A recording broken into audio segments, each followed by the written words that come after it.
Hello दोस्तों, Hindi stories में आपका स्वागत है। आज की कहानी है हाथी और कौवा। एक बार एक नदी में हाथी की लाश बही जा रही थी। एक कौवे ने लाश देखी तो प्रसन्न हो उठा, तुरंत उस पर आ बैठा, यथेष्ट मांस खाया, नदी का जल पिया। उस लाश पर इधर उधर फुदकते हुए कौवे ने परम तृप्ति की डकार ली। वह सोचने लगा, आहा, यह तो अत्यंत सुंदरयान है। यहाँ भोजन और जल की भी कोई कमी नहीं है। फिर इसे छोड़कर अन्यत्र क्यों भटकता फिरूं।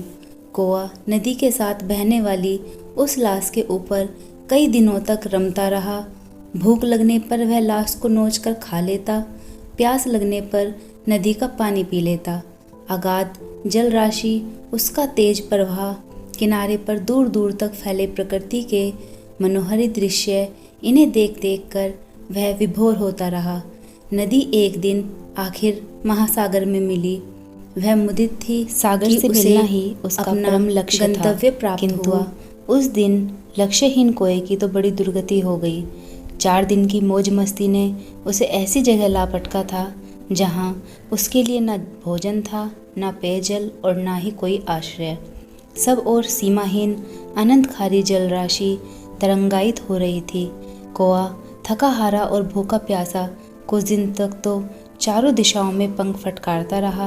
अपनी छिछली और टेढ़ी मेढ़ी उड़ानों से झूठा रौब फैलाता रहा, किंतु महासागर का और छोर उसे कहीं नजर नहीं आया। आखिरकार थककर, दुख से व्याकुल होकर वह सागर की उन्हीं गगनचुंबी लहरों में गिर गया। एक विशाल मगरमच्छ उसे निगल गया।